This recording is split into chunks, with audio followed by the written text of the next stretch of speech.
Hello student, welcome back to my YouTube channel RPS commerce. RPS commerce के channel पर आपका एक बार फिर से बहुत बहुत स्वागत है। आज की हमारी जो वीडियो होने वाली है वो हमारी बीकॉम के जो फर्स्ट सेमेस्टर के स्टूडेंट हैं उनके लिए होने वाली है। उनकी जो एक बुक होती है हमारे पास बिजनेस ऑर्गेनाइजेशन की, उसी का एक हमारा जो टॉपिक होता है यानी कि हमारा चैप्टर नंबर 8 है, उसका एक टॉपिक है सीमित दायित्व साझेदारी यानी कि लिमिटेड लायबिलिटी पार्टनरशिप। ठीक है, इसमें के एलएलपी भी हम इसको कहते हैं। ठीक है, इसके आज हम इसका अर्थ और इसकी विशेषताएं पढ़ने वाले हैं। ठीक है, तो इस वीडियो में हम आपको बताएंगे कि सीमित दायित्व साझेदारी से क्या आश्चर्य है, इसकी प्रमुख विशेषताएं। ठीक है, इसका अर्थ और परिभाषा। ठीक है, इसमें आपको जो पेपर में क्वेश्चन आता है वो कभी कभी लॉन्ग में और शॉर्ट में पूछ लिया जाता है कि सीमित दायित्व साझेदारी से आप क्या समझते हैं। ठीक है, इनके एलएलपी से आपका क्या आश्चर्य है उसको लिखिए। ठीक है, मैं आपको बता दूं कि एलएलपी को ही कृत्रिम व्यक्ति भी कहते हैं। ठीक है, इसकी जो स्थापना हुई थी वो हमारी 2008 में हुई थी। ठीक है, और ये आपको मोस्ट इम्पोर्टेंट क्वेश्चन होने वाला है। ठीक है, तो इसी के बारे में हम डिस्कस करेंगे। वीडियो स्टार्ट करते हैं। वीडियो स्टार्ट करने से पहले आप चैनल पर नए हैं तो चैनल को सब्सक्राइब जरूर कर ले, जिससे आपको कॉमर्स के ऐसे ही टॉपिक की वीडियो जल्दी से प्राप्त हो सके। तो हम वीडियो स्टार्ट करते हैं। जैसे कि आप देख सकते हैं, आपका क्वेश्चन बनता है कि सीमित दायित्व साझेदारी से क्या आश्चर्य है, इसकी विशेषताएं बताइए। ठीक है, तो पढ़ लेते हैं। सबसे पहले इसका अर्थ और इसकी परिभाषा। इनकी सीमित दायित्व साझेदारी अधिनियम की धारा 2N के अनुसार, इनकी जो सीमित दायित्व साझेदारी है उसकी जो धारा है 2N के अनुसार, सीमित दायित्व साझेदारी का आश्चर्य ऐसी साझेदारी से है जो इस अधिनियम के अधीन निर्मित एवं पंजीकृत हो। किस अधिनियम के अधीन? इसके अधिनियम की धारा 2N के अनुसार, ठीक है, पंजीकृत और निर्मित हो।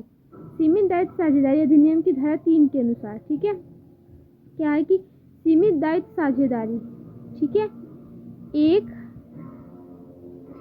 सीमित दायित्व साझेदारी एक, यहाँ पे लिखा है, निर्गम निकाय है जिसका निर्माण एवं समामेलन इस अधिनियम के अधीन हुआ हो तथा यह अपने साझेदारों से, ठीक है, अलग अस्तित्व वाली वैधानिक संस्था है। ठीक है, इसमें कह रहा है कि सीमित दायित्व साझेदारी को अवैच्छिक उत्तराधिकार प्राप्त है। ठीक है, इनकी जो सीमित दायित्व साझेदारी है उसे अवैच्छिक उत्तराधिकार प्राप्त है। ठीक है, फिर वो कह रहा है कि सीमित दायित्व साझेदारी में साझेदारों में होने वाले किसी प्रकार के परिवर्तन का सीमित दायित्व साझेदारी पर अधिकार एवं दायित्व पर कोई प्रभाव नहीं पड़ता। यानी कि कहना चाह रहा है कि जो सीमित दायित्व साझेदारी होती है उसमें अगर साझेदारों में किसी प्रकार का परिवर्तन होता है तो उसका कोई भी प्रभाव सीमित दायित्व साझेदारी पर नहीं पड़ेगा। ठीक है, यानी इसके साझेदारों का प्रभाव अलग होगा। साझेदारों तो कोई भी प्रभाव पड़ता है तो सीमित दायित्व साझेदारी का उस पर कोई प्रभाव नहीं पड़ेगा, यानी कोई असर नहीं पड़ेगा। ठीक है, फिर वो कह रहा है कि सीमित दायित्व साझेदारी अधिनियम की धारा 2N के अनुसार, ठीक है, 3 के उपयुक्त विवेचना से स्पष्ट है कि सीमित दायित्व साझेदारी यानी कि एलएलपी मतलब एलएलपी की फुल फॉर्म है यहाँ पे लायबिलिटी लिमिटेड पार्टनरशिप। ठीक है, लिमिटेड लायबिलिटी पार्टनरशिप, ठीक है, ये हमारी एलएलपी की फुल फॉर्म है। सीमित दायित्व साझेदारी अधिनियम के अधीन निर्गमित सम्मेलन निर्गम निकाय है जिसका अपने साझेदारों से पृथक अस्तित्व है, इनके साझेदारों से अलग अस्तित्व है। ठीक है, फिर वो कह रहा है कि जिसे अवैच्छिक उत्तराधिकार प्राप्त है तथा जिसका प्रबंध सीमित दायित्व साझेदारी अनुबंध के अनुरूप में होता है। ठीक है, ये हो गया इसका अर्थ और इसकी परिभाषा। ठीक है, अब हम पढ़ लेते हैं कि इसकी विशेषताएं क्या क्या होती है। तो विशेषताओं की बात की जाए तो सीमित दायित्व साझेदारी के लक्षण, इनकी विशेषताएं कह लो या फिर लक्षण कह लो। ठीक है, वो जो होते हैं वो कहते हैं कि सीमित दायित्व साझेदारी की प्रमुख विशेषताएं हैं जो कि निम्नलिखित है। ठीक है, इनके जो कि यहाँ पे है, सबसे पहले तय की कि नियमन अधिनियम। ठीक है, इसमें कह रहा है कि सीमित दायित्व साझेदारी यानी कि एलएलपी सीमित दायित्व साझेदारी अधिनियम 2008 में लागू हुआ, यानी कि 2008 द्वारा प्रकाशित होती है। एलएलपी एक भारतीय साझेदारी अधिनियम 1932 प्रावधान लागू नहीं होता है। इनके जो एलएलपी है, इनके जो हमारी सीमित दायित्व साझेदारी है उसमें जो लागू होता है वो कौन सा अधिनियम लागू होता है? 2008। इसमें 1932 लागू नहीं होता क्योंकि जो हमारी जो साझेदारी होती है उसमें हमारा 1932 लागू होता है, मगर इसमें नहीं होता। ठीक है, वो कह रहा है कि समामेलित संस्था सीमित दायित्व साझेदारी निर्गमित निकाय है जिसका समामेलन सीमित दायित्व साझेदारी अधिनियम के अधीन होता है। ठीक है, जिसका क्या कह रहा है, जिसका समामेलन सीमित दायित्व साझेदारी अधिनियम के अधीन होता है। एलएलपी निर्माण करने हेतु कंपनी रजिस्ट्रार के यहाँ पंजीकरण कराना अनिवार्य है। ठीक है, समामेलन के बिना कोई भी साझेदारी अपना अस्तित्व प्राप्त नहीं कर सकती है। तो सबको पता है कि अगर किसी कंपनी का समामेलन ही नहीं होता तो वो कोई भी साझेदारी अपना अस्तित्व प्राप्त नहीं कर सकती। ठीक है, तो कह रहा है कि निर्गमित निकाय एक कृत्रिम व्यक्ति होता है जिससे एक प्राकृतिक जीवित मनुष्य के सभी अधिकार प्राप्त होते हैं। ठीक है, जो निर्गमित निकाय होता है वो क्या होता है, एक जीवित मनुष्य के सभी अधिकारियों के, जो निर्गमित निकाय होता है उसे सभी अधिकार प्राप्त होता है, परंतु वह नागरिक नहीं होता। ठीक है, फिर कह रहा है कि पृथक वैधानिक अस्तित्व, यानी कि जो इसका अस्तित्व होता है पृथक वैधानिक अस्तित्व, इसमें वो कह रहा है कि सीमित दायित्व साझेदारी यानी कि एलएलपी एक निर्गमित निकाय है जिसका इसके साझेदारों से पृथक वैधानिक अस्तित्व होता है। एलएलपी के साझेदार एलएलपी द्वारा दिए गए कार्यों के लिए व्यक्तिगत रूप से बांधे नहीं होते, ना ही एलएलपी इनके साझेदारों के द्वारा व्यक्तिगत रूप से किए गए कार्यों के लिए उत्तरदायित्व होती है। ठीक है, एलएलपी भी अनुबंध एलएलपी के नाम से ही एलएलपी में अनुबंध कहेंगे, एलएलपी में अनुबंध, ठीक है, एलएलपी के नाम से ही करती है।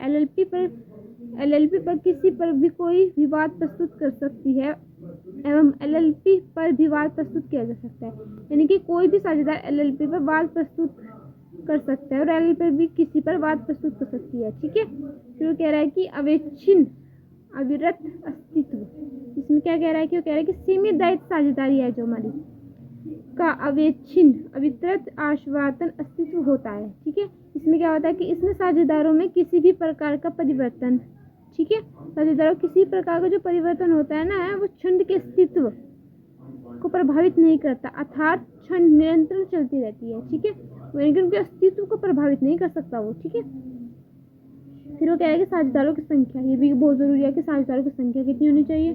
तो इसमें कह रहा है कि सीमित दायित्व साझेदारी में कम से कम 2 साझेदारों का होना तो आवश्यक है। ठीक है, 2 के बिना तो वो होगी नहीं, कम से कम 2, परंतु साझेदारों की अधिकतम संख्या पर किसी प्रकार का कोई प्रतिबंध नहीं है कि अधिक से अधिक कितनी हो सकती है, उस पर किसी प्रकार कोई प्रतिबंध नहीं है। ठीक है, मगर यहाँ पर यह भी उल्लेखनीय है कि एलएलपी में व्यक्ति अथवा निर्गमित निकाय अथवा दोनों ही साझेदार हो सकते हैं, यानी कि एलएलपी में है ना जिसमें व्यक्ति अथवा निर्गमित निकाय दोनों ही साझेदार हो सकते हैं। ठीक है, एलएलपी में कोई कंपनी साझेदार होती है तो उसे कोई एलएलपी उद्देश्य से अपना एक व्यक्ति नामांकित करना होता है, यानी कि जब एलएलपी में कोई अपनी कंपनी साझेदार होती है तो उसे एलएलपी के उद्देश्य से अपना एक व्यक्ति नामांकित करना होता है। ठीक है, इनके अपना जो भी कोई एक व्यक्ति जिसे वो चुन लेता है उसे नामांकित करना होता है। ठीक है, फिर कह रहा है कि मनोनीत साझेदार क्या होता है, तो उसमें कह रहा है कि व्यक्तियों के साझेदार होने की दशा में एलएलपी में कम से कम 2 मनोनीत साझेदार भी होंगे एवं उनमें कम से कम एक भारत के निवासी व्यक्ति होगा, परंतु ऐसी एलएलपी जिसमें सभी साझेदार निर्गमित निकाय हैं की दशा में ऐसे व्यक्ति निर्गमित निकाय के कम से कम 2 नामांकित व्यक्ति मनोनीत साझेदार के रूप में कार्य करेंगे। एलएलपी के सभी मनोनीत साझेदार को भारत सरकार से मनोनीत साझेदार पहचान संख्या प्राप्त करना अनिवार्य है, यानी कि जो साझेदार होते हैं इसमें कम से कम 2 मनोनीत अधिकार भी होने चाहिए। मनोनीत साझेदार यानी कि जो जिसमें से एक जो साझेदार होंगे उसमें से एक साझेदार जो होता है वो भारत का निवासी होना चाहिए। ठीक है, और जब वो जो साझेदार होते हैं उन्हें सरकार द्वारा मनोनीत साझेदार पहचान संख्या भी प्राप्त होनी चाहिए। ठीक है, फिर हमारा क्या आ जाता है इसमें कि अंशदान, यानी कि पूंजी कितनी देंगे वे। ठीक है, इसमें सब आता है कि सीमित दायित्व साझेदारी में प्रत्येक साझेदार को सीमित दायित्व साझेदारी ठहराव के अनुबंध अपना अंशदान कुछ पूंजी देनी होती है। ठीक है, और क्या है कि अंशदान मुद्रा में अथवा किसी भी मुद्रा या अमृत संप्रदा में किसी में दिया जा सकता है। ऐसे अंशदान में मुद्रा, एक वचन, नगद व संपत्ति में कोई से भी दे सकते हैं, यानी जो अंशदान देंगे उन्हें एक लिखित कह रहे हैं कि ठहराव के अनुसार कुछ पूंजी देनी होती है। ठीक है, उस पूंजी के अलावा उसमें नगद भी दे सकते हैं, मुद्रा भी दे सकते हैं, वचन पत्र भी दे सकते हैं, कोई संपत्ति भी दे सकते हैं। ठीक है, फिर वह जाता है कि लाभ उद्देश्य से व्यवसाय, तो सभी को पता है कि कोई भी व्यवसाय होता है तो लाभ के उद्देश्य से प्रत्येक सीमित दायित्व साझेदारी का सम्मेलन किसी वैध व्यवसाय के संचालन से लाभ कमाने के उद्देश्य से किया जाता है। ठीक है, फिर यहाँ पे आता है कि सीमित दायित्व, जो सीमित दायित्व होते हैं इसमें साझेदार होते हैं उनका दायित्व एक सीमा तक ही सीमित होता है। ठीक है, फिर हमारे यहाँ पे आ जाता है कि अनुबंध द्वारा साझेदारी, इनकी सीमित दायित्व साझेदारी में जो साझेदार होता है सीमीदार साझेदार ठहराव अनुबंध के अनुसार उनके साझेदार बनते हैं। ठीक है, इनके एक अनुबंध होता है उसके द्वारा ये साझेदार बनते हैं। ठीक है, तो ये हो गई आपकी इसकी विशेषता है, इसका अर्थ और इसकी परिभाषा। ठीक है, हमारी यहाँ पे वीडियो खत्म होती है। आपको वीडियो अच्छी लगे तो वीडियो को लाइक, चैनल को सब्सक्राइब जरूर कर लें।